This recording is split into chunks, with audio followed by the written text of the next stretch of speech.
அனைவருக்கும் வணக்கம்.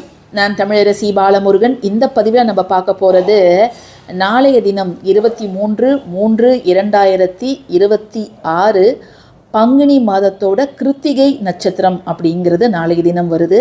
அதற்கு அடுத்த நாள் பார்த்தா இன்னும் சிறப்பாக செவ்வாய்க்கிழமையோடு ஷஷ்டி திதி அப்படிங்கிறது வருது. ஸோ இப்போ நம்ம பார்க்கக்கூடிய இந்த ஒரு வழிபாட்டை நீங்கள் நாளைக்கும் செய்யலாம், அடுத்த நாளும் செய்யலாம். 23ஆம் தேதி திங்கட்கிழமையும் செய்யலாம், 24ஆம் தேதி செவ்வாய்க்கிழமையும் செய்யலாம். முருகனுக்கு உரிய வழிபாடுகளை அவருக்கு உரிய தினங்கள் எதுவாக இருந்தாலும் நம்ம தாராளமாக செய்யலாங்க. நாளைக்கு செய்யும்பொழுது ஒரு தனி பலன்கள் உங்களுக்கு கிடைக்கும், அடுத்த நாள் செய்யும்பொழுது வேறு விதமான பலன்கள் உங்களுக்கு கிடைக்கும். பங்குனி மாதம் அப்படின்னாலே நமக்கு ஞாபகம் வருவது என்ன அப்படின்னு கேட்டிங்கன்னா பங்குனி உத்திரம் தான். பங்குனி மாதத்தில் வரக்கூடிய பௌர்ணமியும் உத்திரம் நட்சத்திரமும் சேர்ந்து வரக்கூடிய நாள் தான் பங்குனி உத்திரம். அன்னைக்கு தான் நிறைய தெய்வீக திருமணங்கள் நடைபெற்ற ஒரு நாள். முருகன் தெய்வானை திருமணம், சிவன் பார்வதி திருமணம், ஆண்டாள் ரங்கமன்னார் திருமணம், ராமன் சீதை திருமணம், இது எல்லாமே அன்னைக்கு தான் நடைபெற்றது.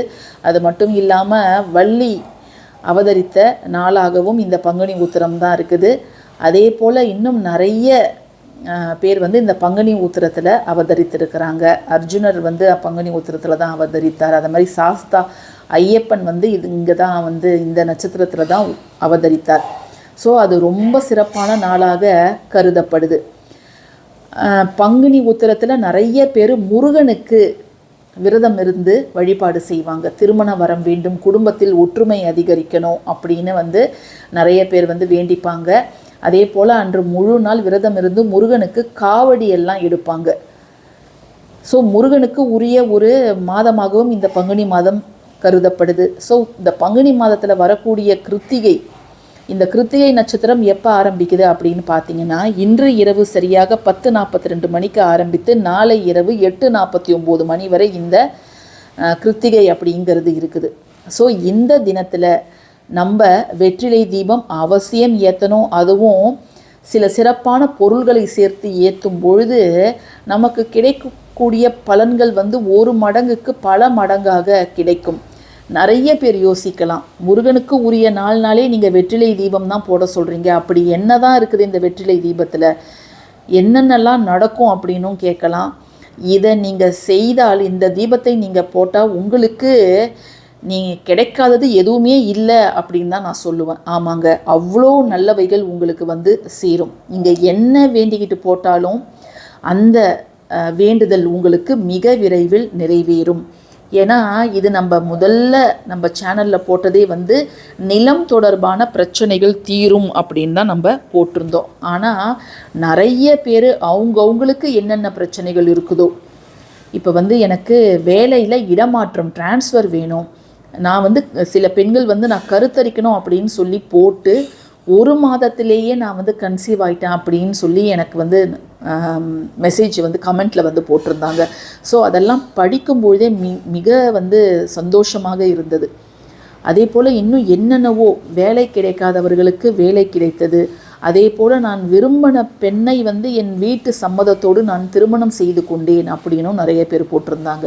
ஸோ உங்கள் மனசில் நீங்கள் என்ன நினைத்து, எல்லாத்துக்குமே காரணம் நம்பிக்கை தான். இந்த வெற்றிலையில் என்ன இருக்குது அப்படின்ட்டு நிறைய பேர் கேள்வி கேட்குறாங்க. வெற்றிலை அப்படிங்கிறது ஒரு பூஜைகளில் பயன்படுத்தக்கூடிய மிக முக்கியமான ஒரு இலை. சில பேர் வெற்றியை அள்ளி கொடுப்பதால் அதை வெற்றிலைன்னு சொல்கிறாங்க. இன்னும் சில பேர் பூக்காமல் காய்க்காமல் வெத்து இலையாக இருக்கிறதால இதை வெற்றிலை அப்படின்னு அழைக்கிறாங்க. இப்போ தாம்பூலம் மாற்றிட்டீங்களா அப்படின்னு ஒரு கல்யாணத்தில் கேட்கும்பொழுது அது வெத்தலை பாக்க தான் குறிக்குது. ஸோ அந்த வெத்தலை பாக்க வச்சு நம்ம ஒன்று பண்ணும்பொழுது அந்த ஒரு காரியம் நமக்கு முழு வெற்றியை தரும் அப்படிங்கிறது தான் நம்பிக்கை. இப்போது நாளைக்கு நீங்கள் இந்த வெற்றிலை தீபம் ஏற்றுவதால் உங்களுக்கு சிவனோட அருளும் கிடைக்கும், முருகனோட அருளும் ஒன்று சேர கிடைக்கும். திங்கட்கிழமை அப்படிங்கிறது சோமவாரம். ஸோ தந்தையோட அருளும் கிடைக்கும், பிள்ளையோட அருளும் உங்களுக்கு ஒன்று சேர கிடைக்கக்கூடிய ஒரு நாள் தான் நாளைய தினம் கிருத்திகையில். முருகனை வளர்த்த 6 கார்த்திகை பெண்களின் நினைவாக மாதம் மாதம் நம்ம இந்த கிருத்திகை விரதத்தை கடைப்பிடிக்கிறோம். ஸோ நாளைக்கு நீங்கள் எந்த நேரத்தில் வேணாலும் இந்த வெற்றிலை தீப வழிபாடு செய்யலாம். காலையிலே நாங்கள் வேலைக்கு போகிறோம் அப்படின்னா நீங்கள் காலையிலே செய்யலாம், நேரம் முக்கியம் கிடையாது. பட் ஆனால் நீங்கள் இதை ஏற்றிடுங்க. நீங்கள் நாளைக்கும் வெற்றிலை தீபம் ஏற்றலாம், செவ்வாய்க்கிழமையும் ஏற்றலாம், தவறு கிடையாதுங்க. ஸோ நம்ம எப்பொழுதும் ஏற்றுற மாதிரியே வெற்றிலை தீபம் நாளைக்கும் நீங்கள் ஏற்றலாங்க. ஏற்றிட்டு நீங்கள் இந்த அகலுக்கு கீழே நீங்கள் வைக்க வேண்டிய மிக முக்கியமான ஒரு பொருளை தான் இப்போ நம்ம பார்க்க போகிறோம். நாளைக்கு சந்திர பகவானுக்கு உரிய நாளான திங்கட்கிழமை. அது மட்டும் இல்லாமல் முருகனுக்கு உரிய ஒரு நாள். முருகன் அப்படின்னாலே செவ்வாய் கிரகத்துக்கான அதிபதி அவர். சந்திரனை நாம் வழிபடும்போது நமக்கு நல்ல தெளிவான மனம், தைரியமான மனம், உறுதியான மனம் அப்படிங்கிறது நமக்கு உண்டாகும்.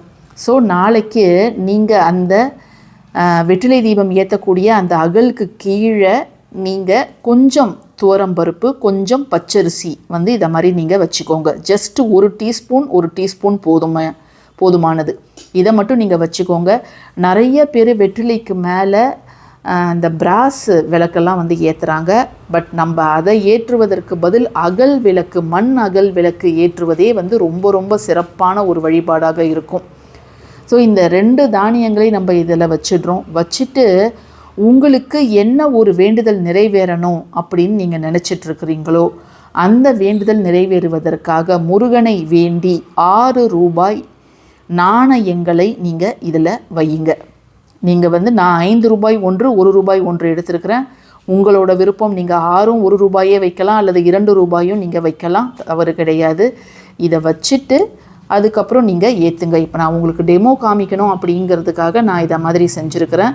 ஜஸ்ட்டு நீங்கள் இதை வச்சுட்டு அதுக்கு அப்புறம் நீங்கள் அந்த விளக்கை வச்சு நீங்கள் ஏற்றலாம். கீழே எப்பொழுதுமே ஷடாக்ஷர கோலம் அப்படிங்கிறது போடுவது நல்லது. நீங்கள் எப்போ வெற்றிலை தீபம் ஏற்றினாலும் கீழே மனையில் ஏற்றினாலும் சரி, அல்லது நீங்கள் தரையில் ஏற்றினாலும் சரி, அதை சுத்தம் பண்ணிவிட்டு ஷடாக்ஷர கோலம் போட்டுட்டு அதன் மேல் இந்த தீபத்தை நீங்கள் ஏற்றி பாருங்கள். அதே போல் இப்போ நான் எடுத்துருக்கக்கூடிய வெற்றிலையில் காம்புகள் இல்லை, அதனால் நான் காம்புகளை கிள்ளி இதில் போடலை. உங்கள் வெற்றிலையில் காம்பு பகுதி இருந்துச்சுன்னா அதை நீங்கள் எடுத்து நான் இப்போ நல்லெண்ணெய் விட்டுருக்கேன். நீங்கள் நல்லெண்ணெய்யோ அல்லது நெய்யோ விட்டு தாராளமாக ஏற்றலாம். ஏற்றிட்டு நீங்கள் அதற்கு முன்பு அமர்ந்து உங்களுடைய மனக்குறையை முருகனிடம் சொல்லுங்கள். ஏதாவது ஒரு விஷயத்தை, பிரதானமாக இருக்கக்கூடிய ஒரு விஷயத்தை மட்டுமே நீங்கள் நினைத்து முருகனிடம் வேண்டுதல் வைக்க வேண்டுங்க. இப்போ நம்ம இதையும் கீழே வச்சிடலாம்.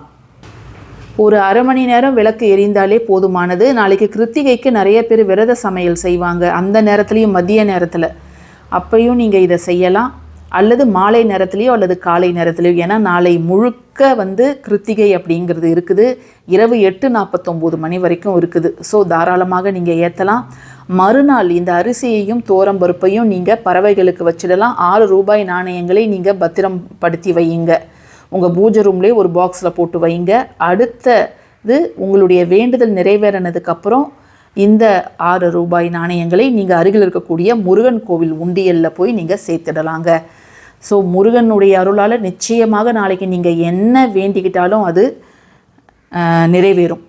இந்த பதிவு உங்களுக்கு பிடிச்சிருந்ததுன்னா கட்டாயமாக லைக் பண்ணுங்கள், ஷேர் பண்ணுங்கள், நம்ம சேனலுக்கு சப்ஸ்கிரைப் பண்ணுங்கள். தேங்க்யூ ஃபார் வாட்சிங் திஸ் வீடியோ. நன்றி.